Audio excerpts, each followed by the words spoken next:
Lockdown लगाने का ऐलान किया गया, कितना साथ जनता का सरकार की इस पहल में मिलता हुआ दिख रहा है लखनऊ की सड़कों पर?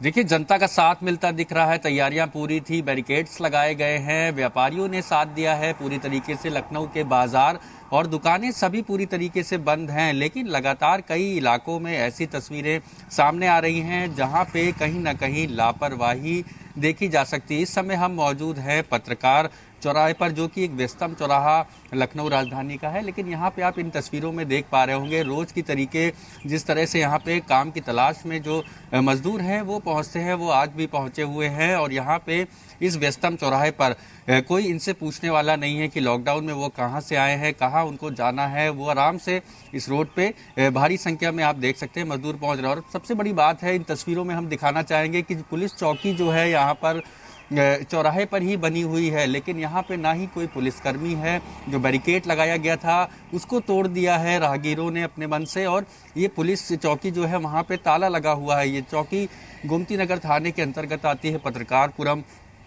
का इलाका है, ये व्यस्तम चौराहा है। लेकिन सबसे बड़ी बात है कि तस्वीरों में जो लापरवाही दिख रही है कि जिस तरीके से भारी संख्या में यहाँ पे मजदूर पहुंचे, कोई उनसे पूछने वाला नहीं है कि इस वीकेंड लॉकडाउन में वो यहाँ क्यों आए, और पूछे भी क्यों जब चौकी में ताला लगा हुआ है और यहाँ पे कोई पुलिसकर्मी मौजूद नहीं है। ऐसे में राजधानी के कई इलाकों में अनुपालन तो कराया जा रहा है, पुलिस की टीमें पेट्रोलिंग कर रही हैं, लेकिन जहाँ पे बेहद जरूरी है इस चेन को तोड़ने के लिए, संक्रमण को तोड़ने के लिए अनुपालन कराना, वहाँ पे कहीं ना कहीं लापरवाही देखने को मिल रही है, जो कि लगातार सवालिया निशान खड़ा कर रही है पुलिस के उन दावों पर जिसमें कि लखनऊ राजधानी में लॉकडाउन के इम्प्लीमेंटेशन के दावे किए जाते हैं। और ये कहा जाता है कि राजधानी में पूरी तरीके से जो वीकेंड कर्फ्यू है वो उसका अनुपालन कराया जा रहा है, लेकिन तस्वीरें बता रही हैं कि किस तरीके से कहीं ना कहीं ये जो लापरवाही है वो सामने आ रही है, और इस पे लगाम लगाना बेहद जरूरी है।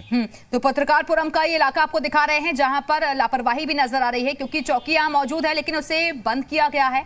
यहाँ चौक चौराहों पर कोई भी पुलिसकर्मी दिखाई नहीं दे रहा है, जबकि लोग बेवजह ही घरों से बाहर यहाँ इस चौराहे पर दिखाई दे रहे हैं। संकल्प आप बने रहिएगा, हमारे साथ लौटेंगे आपके पास। मथुरा से कन्हैया भी हमारे साथ जुड़ गए हैं, लेकिन देहरादून का पहले रुख कर लेते हैं। मयंक, आप क्योंकि देहरादून में मौजूद है, वहां भी तेजी के साथ केसेस बढ़ रहे हैं, लेकिन जो साप्ताहिक कर्फ्यू का ऐलान किया गया है उसका कैसा असर जहां पर आप मौजूद?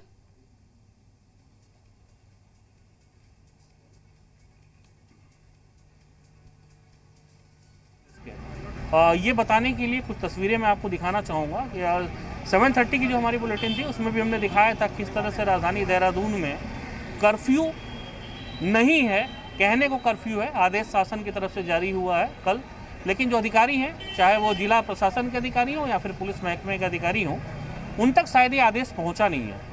हम इस वक्त मौजूद हैं देहरादून के घंटाघर, जो देहरादून का दिल कहा जाता है, और यहाँ से जो सारा वीआईपी मूवमेंट होता है वो यहीं से होके जाता है। उसके बाद ये रास्ता सीधे राजपुर रोड की तरफ जाता है। लेकिन आप देखेंगे कि आपको एक पुलिसकर्मी, नॉट अ सिंगल मैन, कोई आपको यहाँ पे किसी को चेक करता हुआ नज़र नहीं आएगा। ना कोई जहमत उठाना चाहता है कि भैया कहाँ से आए हो, कहाँ जाना है, क्यों आप घर से बाहर निकले हैं। धड़ल्ले के साथ गाड़ियाँ घूम रही हैं, लोगों की आवाजाही और लोगों की भीड़ आपको साफ तौर पे दिखाई दे रही होगी। ये घंटाघर इलाका है, ऐसे में इसको बेहद हैरान करने वाली तस्वीर माना जा सकता है कि अधिकारी जिनकी जिम्मेदारी थी इसको इम्प्लीमेंट करने की, जिनकी जिम्मेदारी थी कि कम से कम वो लोगों से पूछें कि भैया आप क्यों निकले हो, कोई नज़र नहीं आ रहा है। यानी जो हाल हमने 7:30 के आसपास देखा था वही हाल 1 घंटे बाद भी सेम नज़र आ रहा है, कहीं कोई बदलाव नहीं है, और ना कोई जिम्मेदार अधिकारी यहाँ आपको मौजूद दिखेगा। जिम्मेदार अधिकारी तो छोड़िए, निचले स्तर का भी कोई अधिकारी या कर्मचारी यहाँ आपको नज़र नहीं आएगा। यानी आदेश जरूर जारी हुआ है, लेकिन ये आदेश सिर्फ कागजों में है। कहीं भी राजधानी देहरादून में कर्फ्यू जैसे स्थिति बिल्कुल नहीं है, बल्कि ये कह सकते हैं कि जितनी चहल पहल रोज रहती है, आज हमें उससे ज़्यादा चहल पहल नज़र आ रही है। बहुत आसानी के साथ लोग घूमते हुए दिखाई दे रहे हैं। सुबह का समय है, दुकानें बंद रहती हैं, अमूमन यहाँ पर संडे को दुकानें बंद रहती हैं, तो एक बहुत बड़ी चुनौती नहीं थी है ये शासन, माफ़ करिएगा, प्रशासन और पुलिस के लिए बहुत बड़ी चुनौती नहीं थी कि जब पहले से सब कुछ बंद रहता है, ऐसे में लोगों को अगर चेक किया जा सके, लोगों की आवाजाही पर रोक लगाई जा सके, तो बहुत कठिन काम नहीं था ये। हाँ, अब अधिकारी और कर्मचारी निकलेंगे सड़कों पे 10 बजे के आसपास, चालान काटेंगे। चालान काटने के बाद जो अपनी कार्रवाई है उसका हिस्ट्री करेंगे और ये शाम तक बताया जाएगा कि हमने इतने सारे चालान काट दिए, इतने लाख रुपए हमारे कोष में आ गए हैं। लेकिन आप जो पीछे तस्वीरें देख रही है बेहद भयावह तस्वीरें हैं और कितने लोग संक्रमण की चपेट में आएंगे ये कहा नहीं जा सकता है। 1200 के आसपास केवल जो संक्रमण है कल के जो संक्रमण है केवल 1200 के आसपास राजधानी देहरादून में है और प्रदेश में 2800 के आसपास है और 37 लोगों की मौत हुई है। इन्हीं सबको देखते हुए तमाम सारी जो एक्सरसाइज है वो सरकार की तरफ से की गई है, लेकिन सरकार का जो आदेश बिल्कुल ये तस्वीरें हम देख रहे हैं घंटाघर की तस्वीरें हैं और अगर एक भी व्यक्ति इनमें से संक्रमित हुआ तो एक साथ कई लोगों को अपनी चपेट में ले लेगा और प्रशासनिक लापरवाही कहीं ये भारी पड़ सकती है इन लोगों की जान पर भी। मयंक आप बने रहिएगा हमारे साथ, लौटेंगे आपके पास। कन्हैया के पास चलते हैं, मथुरा से हमारे साथ जुड़े हुए हैं। कन्हैया, क्योंकि वीकेंड लॉकडाउन का ऐलान किया गया है, वहां कैसे हालात आपको नजर आ रहे हैं और क्या प्रशासनिक अमला मुस्तैद है वहां? ये वीकेंड लॉकडाउन का जो आदेश आया है उसके बाद अगर अमली जामा पहनाने की बात करें तो मथुरा में ये सब हालात नाकाफी दिखाई दे रहे हैं। कागजों तक सिर्फ आदेश सीमित हैं। हलचल रोज की तरह है, बाजार जरूर बंद है, जरूरत के सामान की दुकानें खुली हैं, लेकिन लोगों का आवागमन हर रोज की तरह देखने को मिल रहा है। बेवजह लोग घर से बाहर निकल रहे हैं, जबकि ऐसे में स्थिति की मथुरा में पहले से ही नाइट कर्फ्यू की घोषणा की जा चुकी है और ऐसे में वीकेंड लॉकडाउन की जब घोषणा की गई और जब लोगों से अपील की गई कि वो भी वीकेंड लॉकडाउन को सफल बनाने में और कोरोना जैसी चेन को तोड़ने में अपना सहयोग करें, लेकिन लोग लापरवाह नजर आ रहे हैं और हर रोज कोरोना के केसों की संख्या बढ़ रही है। बावजूद इसके लोग इससे कोई सीख नहीं ले रहे। लगातार रोज कार्यक्रमों में लोग देखने को मिल रहे हैं, बिना मास्क के लोग देखने को मिल रहे हैं। आप मेरे पीछे भी देख सकते हैं कि लोग बिना मास्क के आ रहे हैं। तो सोशल डिस्टेंसिंग, बिना मास्क के लोगों का आवागमन हर रोज की तरह है, लेकिन जो बात की जाए कोरोना की, कन्हैया दिखाइए जरा पीछे की तस्वीरें दिखाइए। आप देख सकते हैं लोग काफी मेरे साथ यहाँ पर पीछे खड़े हैं और यहाँ पर आप देख सकते हैं जब जरूरत नहीं है फिर भी लोग यहाँ पर हैं और जो आवश्यकतापूर्ण जब कहा गया है कि जब आपको जरूरत हो तभी यहाँ पर लोग निकले, लेकिन आप मेरे पीछे देख सकते हैं लोग बिना जरूरत के भी यहाँ पर घूम रहे हैं। तो ऐसे में आवश्यकता है कोरोना जैसी चेन को तोड़ने के लिए आप बेवजह घर से ना निकले, लेकिन बावजूद प्रशासन और सरकार के कहने के बावजूद भी ये सब चीजें ठीक नहीं हो रही। अगर हम अधिकारियों की बात करें तो अभी किसी अधिकारी का मूवमेंट देखने को नहीं मिला है। ऐसे में क्योंकि मथुरा धार्मिक और पर्यटन के तौर पर भी काफी महत्वपूर्ण स्थान रखता है, ऐसे में जो आला अधिकारियों का नेतृत्व है वो कहीं ना कहीं कमजोर दिखाई दे रहा है। बिल्कुल, तो जो आदेश जारी किए गए हैं उनका असर फिलहाल यहाँ मथुरा में तो दिखाई नहीं दे रहा और इसी वजह से लापरवाही भी ये भारी पड़ सकती है। आप बने रहेगा। शोभित भी हमारे साथ जुड़े हुए हैं आगरा से। शोभित, आप कहां पर मौजूद हैं और क्या वहां पर सब कुछ ठीक ठाक चल रहा है? कितना साथ जनता का? देखिए, क्योंकि आज रविवार का दिन है इसलिए आगरा में आज साप्ताहिक बंदी भी होती है और व्यापारी संगठनों ने साफ कर दिया था कि वो सरकार के साथ है, प्रशासन के साथ हैं। 10 बजे के बाद ही स्थिति क्लियर होगी जब सारे मार्केट चेक किए जाएंगे। फिलहाल पुलिस लगी हुई है क्योंकि अभी 10 नहीं बजा है, मार्केट खुलने का समय 10 बजे का होता है। एसेंशियल जो सर्विसेज है उनको अनुमति दी गई है, यानी कि जितने भी जरूरत के सामान है, ट्रांसपोर्ट के सामान है, वो मूवमेंट करेंगे। ये साफ कर दिया गया है। अगर बात जिले की करी जाए तो 1906 ऐसे में एक्टिव केस है, 188 मौतें कोरोना से अब तक हो चुकी है, जो कि एक सरकारी आंकड़े हैं। लगातार स्थिति बढ़ रही है। यहाँ पे 35 घंटे का जो कर्फ्यू का जो आदेश था सरकार का, उसका पालन यहाँ कल रात से स्टार्ट हो गया था और लगातार हम विजुअल्स में दिखा भी रहे थे। तो 10 बजे के बाद स्थिति और क्लियर होगी जब जो समय होता है बाजार का वो शुरू होगा। जी बिल्कुल, तो आगरा में भी ऐसे ही हालात फिलहाल दिखाई दे रहे हैं। हालांकि कोशिश यही है कि लोगों को ज्यादा से ज्यादा और ज्यादा जागरूक किया जाए। आप बने रहेगा, लौटेंगे आपके पास। संकल्प के पास चलते हैं। संकल्प, लेकिन ये जो आदेश जारी किए गए उनका इंप्लीमेंटेशन होता हुआ नहीं दिख रहा है। कई जगह पर अलग अलग जगहों से सहयोगी बता रहे हैं कि वहां अभी भी लापरवाही भारी पड़ सकती है। लोग सुनने को तैयार नहीं, घरों से बाहर निकल आए हैं।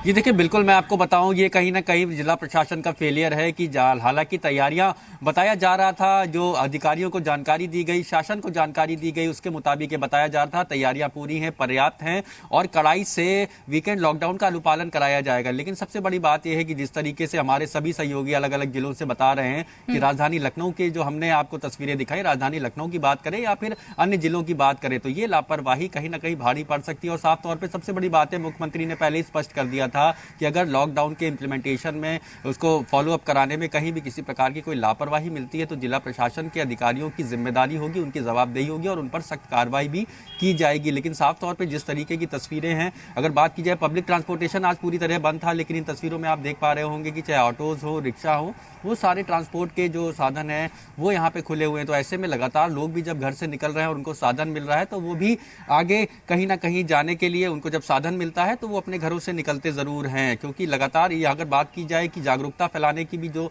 बातें कही गई थी, पब्लिक एड्रेस सिस्टम का इस्तेमाल की बात कही जा रही थी, लेकिन ये तस्वीरें बता रही हैं कि जिस तरीके से लगातार यहाँ पे जमावड़ा जो है वो मजदूरों का बढ़ता जा रहा है और किसी तरीके का कोई इनसे पूछने वाला नहीं है कि ये कहाँ से आए हैं, कहाँ इनको जाना है, इनके चेहरे पे मास्क है कि नहीं, क्योंकि ये राजधानी का एक व्यस्तम चौराहा है। हालांकि ये आपको मैं दिखाना चाहूंगा तस्वीरों में कि बैरिकेड्स जो हैं वो लगा दिए गए हैं, वाहनों को रोकने के लिए पूरी तैयारी कर ली गई है, लेकिन जो लोग पैदल सड़कों पर निकल रहे हैं उनसे पूछताछ करने वाला कोई नहीं, और हो भी कैसे जब चौकी में जो यहाँ पे जो चौकी बनी हुई है उसमें कोई पुलिसकर्मी मौजूद नहीं है, महज खाना पूर्ति। और देखिए प्रधानमंत्री ने जब उच्च अधिकारियों के साथ बैठक की तो ये कहा गया को संज्ञान में लेना होगा, मामले को और ज्यादा मुस्तैदी के साथ, एक्टिवनेस के साथ काम करना होगा, लेकिन ये अपनी जिम्मेदारी अभी भी लगता है समझने को तैयार नहीं है। आप बने रहिएगा। मयंक, ये तो आपने सिर्फ महज एक चौराहे की तस्वीरें दिखाई, घंटाघर की, लेकिन न जाने देहरादून और उसके आसपास के इलाकों में ऐसे कितने चौराहे होंगे जहां से ऐसी तस्वीरें दिख रही होंगी और वहां लोगों से पूछताछ करने वाला, उनको देखने वाला कोई नहीं होगा। और दिव्या, देखिए मैं बताया आपको कि सुबह जो 7:30 की तस्वीर हमने दिखाई थी वो विधानसभा चौराहे से दिखाई थी, और वहाँ इस तरह का गुलजार सीन हमें नज़र नहीं आया जिस तरह से यहाँ पे गुलजार सीन नज़र आ रहा है। मतलब लोग बिल्कुल बेफिक्र खड़े हैं। हम मानते हैं कि लोगों की लापरवाही की ही देन है कि कोरोना का संक्रमण बहुत तेज़ी के साथ पूरे देश में फैला है, लेकिन जब आप इस चीज़ को अच्छी तरह से जान रहे हैं कि फ़िलहाल पूरे देश में, उत्तराखंड में भी दवाओं की कमी है, ऑक्सीजन की कमी है, ऐसे में अगर शासन की तरफ से, सरकार की तरफ से कोई आदेश जारी होता है कर्फ्यू का और सख्ती का, तो अधिकारी क्यों नहीं अपनी नींद से जगते हैं। सख्ती ही एकमात्र एक वजह है जिसके जरिए इन चीज़ों को कंट्रोल किया जा सकता है। लेकिन आप तस्वीरें देखें ना, आप देखिए सामने सज्जन चले आ रहे, मास्क नहीं है, कोई दिक्कत नहीं, कोई पूछने वाला नहीं है। यहाँ पे सवाल उठता है कि जो डीएम हैं जिले के डीएम हैं और जो जिले के कप्तान हैं, उन्होंने अपने अधिकारियों को, मातहतों को क्या निर्देश दिए हैं, किस तरह के निर्देश दिए हैं कि आप गहरी नींद में सोते रहिए और सुबह उठिएगा, उसके बाद 10 बजे हाथों में डंडा लीजिए, चालान करिए लोगों का और शाम तक एक बढ़िया फिगर बताइए कि हाँ हमने इतना चालान कर दिया साहब, हमने ऐसी व्यवस्थाएं की हैं। लेकिन उन व्यवस्थाओं की धज्जियां उड़ा रही हैं ये तस्वीरें जो आपको हमारे स्क्रीन पे अभी दिखाई दे रही हैं। कोई रोक टोक नहीं, कोई पूछने वाला नहीं। घंटा घर में जब ये हालत है, घंटा घर के चौराहे पे जब ये हालत है, जो सचिवालय से महज 500 मीटर की दूरी है, जो पुलिस मुख्यालय से महज 500 मीटर की दूरी पे है, अगर वहाँ आपको इस तरह के दृश्य नजर आते हैं तो निश्चित तौर पे दिव्या सवाल तो खड़े होंगे ही होंगे कि आखिर में कहाँ सो रहे हैं अधिकारी, कहाँ हैं जिम्मेदार लोग। बल्कि सरकार की तरफ से आदेश बहुत पहले ही जारी हो गया था और इसी को इम्प्लीमेंटेशन करवाने के लिए अधिकारियों को मुस्तैदी दिखानी थी, जागरूकता दिखानी थी, लेकिन लोग कैसे लापरवाह बने हुए हैं ये तस्वीरें खुद ब खुद बयां कर रही हैं। कन्हैया भी मथुरा से हमारे साथ जुड़े हुए हैं। कन्हैया, क्या ये माने कि सिर्फ ये आदेश कागजों में ही निकाले जाते हैं? जी बिल्कुल, आपने सही कहा। ये जो आदेश है सिर्फ कागजों तक ही सीमित दिखाई दे रहे हैं, क्योंकि वास्तविक हकीकत कागजों से बिल्कुल अलग है। क्योंकि जिस तरीके से आदेशित किया गया, जिस तरीके से निर्देशित किया गया, और साथ ही साथ मुख्यमंत्री और प्रधानमंत्री स्वयं अपील कर रहे हैं कि लोग कम से कम घरों से बाहर निकलें, जब आवश्यकता है तभी घरों से बाहर निकलें, लेकिन लोग लापरवाही बरतने में बाज नहीं आ रहे। तमाम लोग हैं जो बिना आवश्यकता के भी घरों से बाहर निकल रहे हैं, जिन्हें जरूरत नहीं है फिर भी बाहर निकल रहे हैं। कोई मेडिकल चीज है या फिर कोई जरूरी सामान लेना है तब तो बाहर निकलने में समझ में आता है कि आप कोई आवश्यकता के अनुसार बाहर निकल रहे हैं। जब ऐसे में कोरोना के लगातार केस बढ़ रहे हैं, लगातार मौतों का आंकड़ा बढ़ रहा है, और ऐसे में आवश्यकता है लोगों को जागरूक होने की और एक दूसरे लोगों को भी जागरूक करने की। जब खुद ही लोग लापरवाही बरत रहे हैं, ऐसे में किस तरीके से लगेगा कि हिंदुस्तान से कोरोना इतनी जल्दी चला जाएगा। जब आवश्यकता है सभी लोग अपनी खुद जिम्मेदारी समझें। सिर्फ प्रधानमंत्री और मुख्यमंत्री के कहने से कोरोना की लड़ाई नहीं लड़ी जा सकती, हमको खुद लड़ाई में भागीदार बनना पड़ेगा। ऐसे में लापरवाही साफ देखने को मिल रही है। और जिस तरीके से बात आती है चालान की, तो बिल्कुल सही है। प्रशासन, पुलिस के अधिकारी सिर्फ शाम तक अपनी चालान शीट तैयार करते हैं और बड़े रिपोर्ट तैयार करते हैं कि हमने 100, 200, 500 की संख्या में चालान किए। लेकिन चालान करना ही मात्र कोरोना को रोकने का एक तरीका नहीं है। लोगों को जागरूक होना पड़ेगा, उसके लिए खुद लोगों को घरों में रहना पड़ेगा। और संडे वीकेंड बिल्कुल लोगों को अपनी जिम्मेदारी खुद ब खुद समझनी होगी और जो एसओपीज जारी की गई हैं उनका कम से कम पालन करवाने के लिए अधिकारियों को भी और ज्यादा एक्टिव रहना होगा। बहुत बहुत शुक्रिया आप सभी सहयोगियों का हमारे साथ जुड़ने के लिए और ये तस्वीरें दिखाने के लिए। इसी के साथ ही फिलहाल यहां रुकेंगे एक छोटे से ब्रेक के लिए। आपको तस्वीरें भी कुछ और लगातार दिखाते रहेंगे। वक्त एक छोटे से ब्रेक का।